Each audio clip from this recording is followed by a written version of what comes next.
চ্যানেলে সবাইকে নমস্কার। আমি আপনাদের মিষ্টি। আমি গত দুদিন আগে একটি ভিডিও পোস্ট করেছিলাম, তাতে আমি বলেছিলাম সিঁথি রাঙিয়ে সিঁদুর দিলেই কখনো ভালো স্বামী হওয়া যায় না। তো আমার এই ভিডিওটি দেখে এক কাকু আমাকে কমেন্ট করেছে যে ভালো বউ হতে গেলে স্বামীর মন বুঝতে হয়। সেটা তো 100 বার।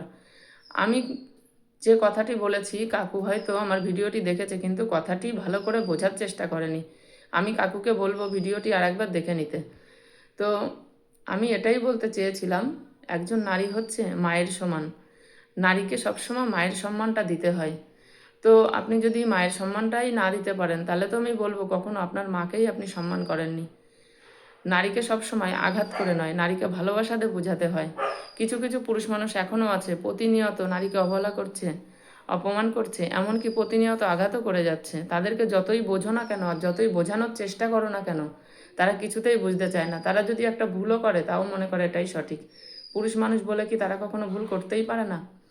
তো এটাই আমি বলতে চেয়েছিলাম যে নারীকে আঘাত করে নয়, ভালোবাসা দিয়ে বোঝাতে হয়। ঘরে বসে তুমি ভালোবাসা দিয়ে বোঝাও, এটাই আমি বলতে চেয়েছিলাম। তো আশা করছি আপনাকে আমি বোঝাতে পেরেছি। যদি এর পরও আপনার কিছু বোঝার দরকার থাকে বা জানার দরকার থাকে, অবশ্যই কমেন্টে জানাতে পারেন। ভালো থাকবেন, সুস্থ থাকবেন, নমস্কার।